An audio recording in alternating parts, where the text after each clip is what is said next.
Hello, I'm Chris Newton. How do you feel when a prospect says your product or service is too expensive? Or they ask you for a quote so that they can shop around? Do you feel a bit thrown by that? Do you feel defensive, on the back foot? Or worse still, do you start stumbling out something like this? Maybe I can get my sales manager to authorise a discount. What sort of discount would you want? This is not a good outcome, but it happens in all sorts of selling situations. So let's look at how to overcome price objections and get right away from discounting. Now, of course, I have to assume that your prices are indeed good value. If you are too expensive compared to your value, prospects will soon figure that out. They're very astute when it comes to value. But given that your product or service is good value, how do you handle an objection about your price? Well, the first part is simple. Let's see how Mark might do that. I'm glad you asked why we're more expensive than our competitors. There are some very good reasons for our extra value. Let me explain those for you. Mark was definitely not on the back foot there. He's actually welcomed the price question. He's given a positive stroke too, saying, I'm glad you asked why we're more expensive, and that there's some very good reasons for our higher price. This approach is absolute magic.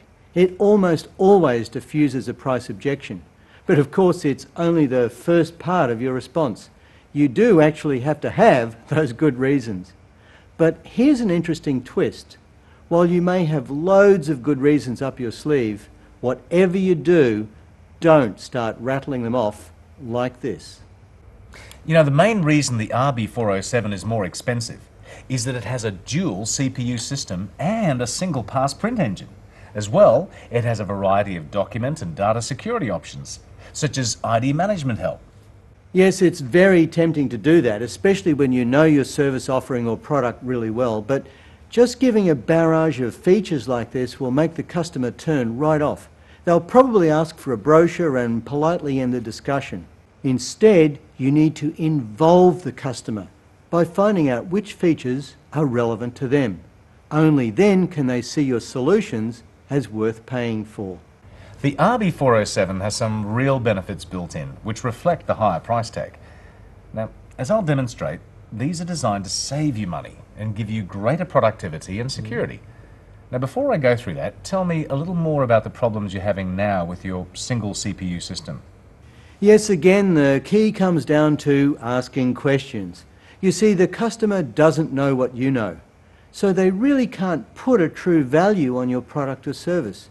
In fact, not only do they not know the things you know, they probably don't even know that they don't know.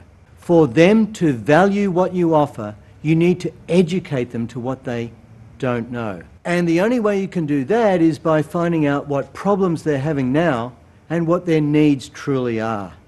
Only then can you select the relevant points from your long list of features and express them as benefits for the customer.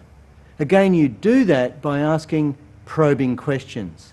So that I can explain why these will pay for themselves many times over for you, tell me a little about the problems you're having now with your single CPU system.